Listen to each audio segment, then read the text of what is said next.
العالمين الصلاة والسلام على أشرف الأنبياء والمرسلين شفيع ذنوبنا وطبيب نفوسنا وحبيب قلوبنا أبي القاسم محمد وعلى أهل بيته الطيبين الطاهرين وأصحابه المنتجبين أما بعد السلام عليكم جميعا ورحمة الله وبركاته. What is the optimal way of living my life? How can I maximize my potential in order that I experience happiness, in order that I feel content and satisfied despite perhaps not having much, and ultimately to live a life in which I feel fulfilled? I've lived a fulfilled life. These are questions that have been reflected upon by various religions and civilizations, whether that be Hindus, Buddhists, Jews, you name it.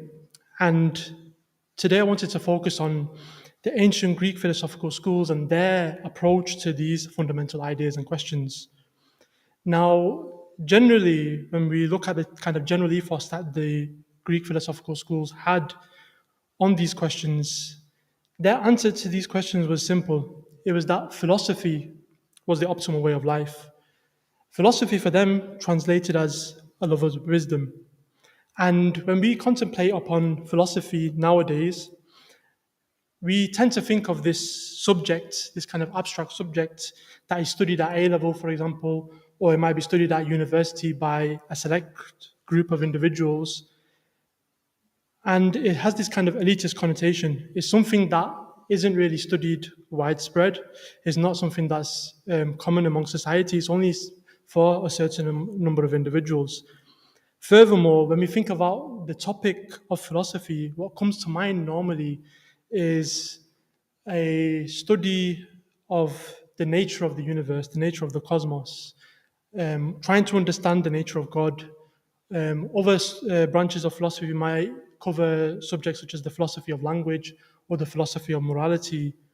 But often we find that these discussions and these approaches to philosophy have very little practical output in our day-to-day lives. And this is one of the criticisms that the French academic philosopher Pierre Hadot has in his book, Philosophy as a Way of Life. He criticizes the Western philosophical movements, particularly after the Enlightenment period, and he says about them that their engagement with philosophy covered very little practical output. It's merely an abstract subject that's studied at a theoretical level. It's studied at the level of the intellect, but it has no practical output. And if we contrast this with the Greek philosophical schools, philosophy for them wasn't merely a love of wisdom. Philosophy for them had practical implication on their day-to-day lives. This is how they define philosophy. It's something that is practiced at each and every moment with an aim of progression, with an aim of spiritual progression in our day-to-day lives. And therefore, if we were to generalize the position of the Greek philosophical schools, what we'd find is that true wisdom or real wisdom for the Greeks wasn't just how to know, but it was how to be a better version of oneself, and how to improve oneself on a day-to-day basis in order that I improve and I reach a higher spiritual goal. And we find that this approach is emphasized by a number of Greek philosophers.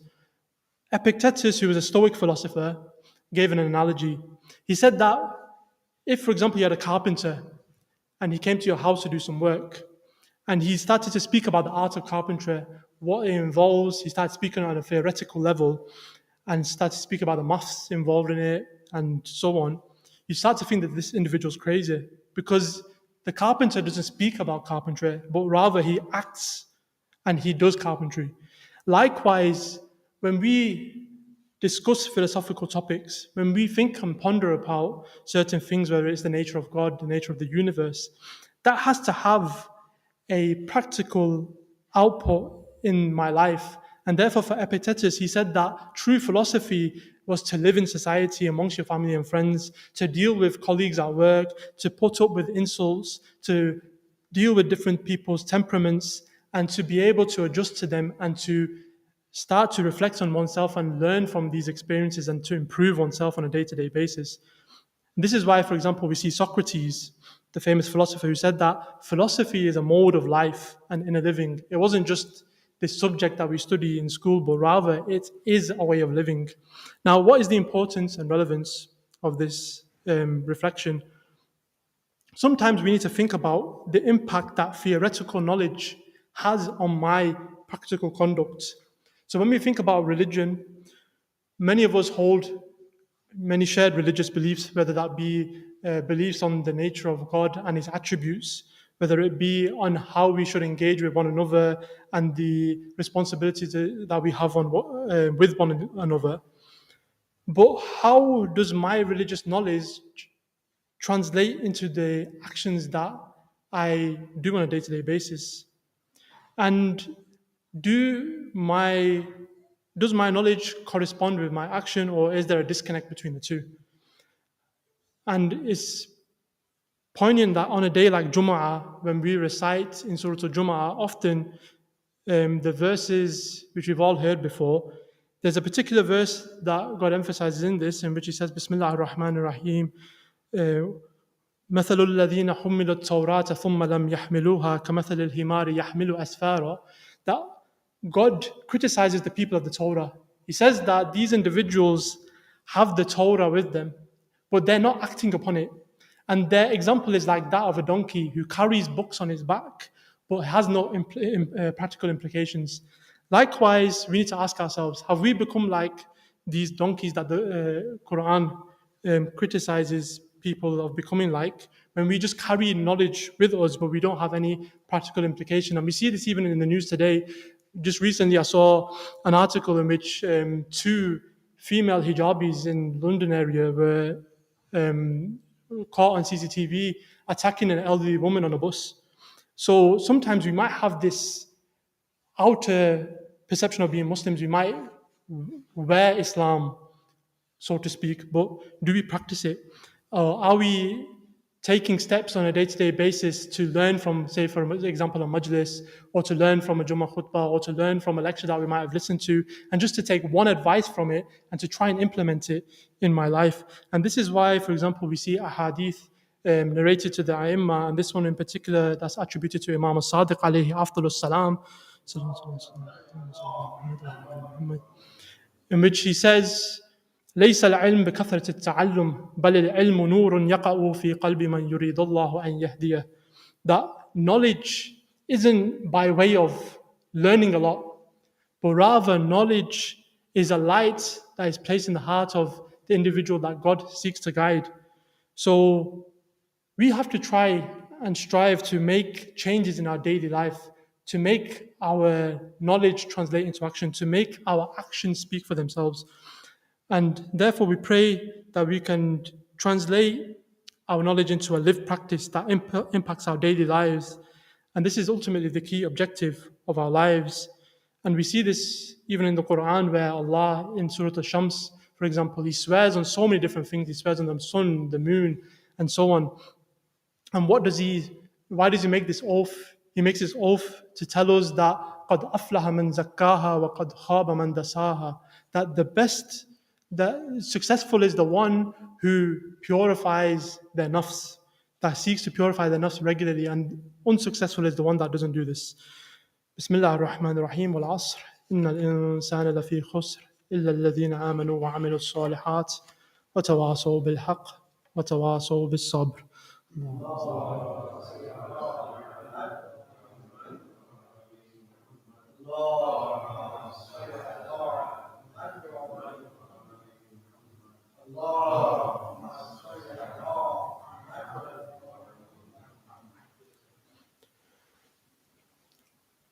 بسم الله الرحمن الرحيم الحمد لله رب العالمين الذي هدانا لهذا وما كنا لنهتدي لولا أن هدانا الله. Now, following on from what we said before, the Greeks sought for us to translate knowledge into action. And some of the Greek philosophical schools, such as the Stoics and the Epicureans, went a little bit further than this. They said, not only should we do this, but when should it be performed? They said it should be performed immediately. So when we look at, for example, self-help books, which has become quite a popular genre of books that people are purchasing nowadays, or we look at, for example, self-consciousness books or books on guided meditation, we often see the Stoics and the Epicurean philosophers being quoted. And they're famous for one particular reason, and that is their emphasis on living in the present moment, and not to be troubled and dwell too much on the past. And likewise, not to have anxiety too much about the future and the potential outcomes of what the future may have in store for us. And by pondering and reflecting on these states, the Stoics and the Epicureans, they argued that this led to a happier state of being, because most of our issues and problems in our day-to-day lives come from the fact that we constantly ponder upon the past. We think about the past. We have so many, regrets about the past, and likewise, we're stressing and worrying about the future too much. We see this even in our community. So many times, for example, this even happened to me on a personal level as well, that we have a falling out with an individual. We have a friend who we might have fallen out with, we've had an argument with, and then suddenly now we're no longer friends. And then you'll see whenever you go to a majlis, for example, and we see this person that we've no longer have this friendship with, we might be sitting at the front and this person will be sitting at the back, and then they've seen us and they'll rush out and try and avoid us to the best of their ability. Or, for example, we see families who have had disputes because perhaps there's a divorce that's happened and two families no longer speak to each other despite living in the same community. Or on another occasion, we might see a family who have tried to get their children married to each other, and then it's later on broken down, and these families no longer speak to each other. They avoid each other. They don't even say salam anymore. And we see often that this is the case, that once we reflect so much on the past, it affects our behavior, it affects the way that we are with one another. Even recently, when I was at work, an individual told me of a story that this non-Muslim at work, was in a relationship with an individual who was working in a fast food restaurant. And then once the relationship broke up, he decided that he's no longer going to eat from this place again. He doesn't want to eat from McDonald's again, for example. And it doesn't make any sense. But this is what happens. This is like the human emotions that sometimes take the forefront of our lives. We see something that triggers us, and it makes us dwell on so many things in the past. Or in another instance, someone falls ill. Someone falls ill in our families. They're going in for potentially life-changing surgery, and immediately people start to think of the negative consequences. We start to dwell and we start to cry upon the fact that this person may never walk again, for example, or this person might not be able to provide for their family again, or perhaps they might not even have long to live. And people start to cry and they start to take up so much time, and they forget that they're in this moment, they could spend so much time with their family, live positive memories, but instead they dwell on the negatives and they think too much into the future.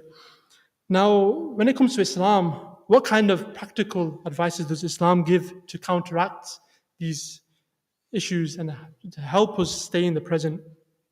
Because up to now, all that I've said is basically theoretical advice, is not practical. So how can we take practical measures? And when I was reflecting on this, I came across this beautiful letter that was written by Al-Mahdi, in which there was an individual, he was studying in Qom. He'd been there for about 4 or 5 years, similar to myself, and I could resonate with this a lot.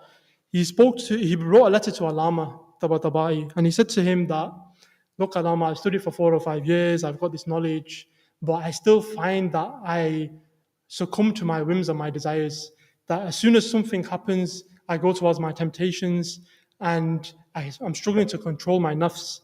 I can speak to so many different people about this. I can speak to so many scholars in Qom, there's so many people around, but I know that you can give me practical advice. What practical advice can I take in order to make changes in my life so that I don't continue to do these practices and that I can start to control myself? And Allama gave 2 beautiful pieces of advice, which really resonated with myself as well. Firstly, he said, practice muraqabah. And secondly, practice muhasabah. What are these 2 terms? Muraqabah means to be attentive, to be aware of one situation in every moment. So once I engage in an act, whenever I speak to an individual, whenever I'm in a confrontation, for example, I need to be God conscious. I need to think, am I going to engage in this interaction in the best possible manner, or am I going to let myself down and regret this interaction later on? Secondly, with muhasaba, he gave a practical advice. He says, muhasaba means to reflect on one's account for the day, to take account for oneself. So when I go to bed at night, spend 4 or 5 minutes. This is what Al-Lama says. He says, spend 4 or 5 minutes and think about what I've done throughout the day.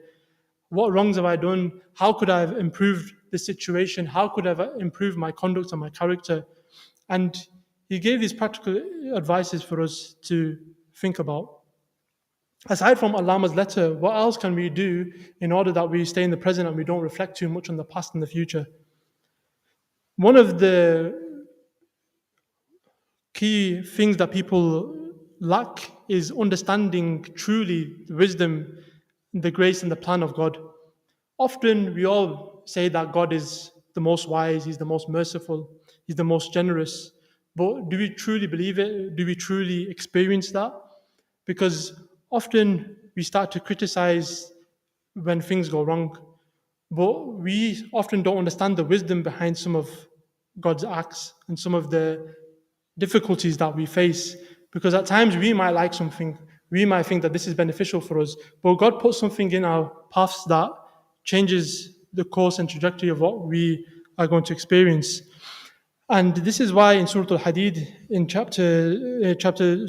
Al-Hadid, verse 22 to verse 23, Allah says that no calamity befalls on earth or in yourselves, except that it is written in a record before we bring you into being. This is easy for Allah, so that you know not to grieve over what you missed, nor boast over what you have. Allah does not like whoever is arrogant and boastful. And if we had this attitude that God knows what's best for us, that perhaps one day I might have a job and the next day I might lose this job, and it shouldn't concern me too much because Allah always wants what's best for us. He wants, like a good father wants best for their child, He wants what's best for us. So if we were to adopt this attitude and this mantra of knowing that whatever God plans is the best and that He always wants best for us, perhaps we would have a different outlook on the way that we approach situations, and we wouldn't dwell too much on the future. We wouldn't worry and have anxiety about how I'm going to pay this next bill, or how I'm going to deal with this situation at work, or dwell too much on the past. And we would move on, and we would lose attachment from these things, and we would live in the present moment.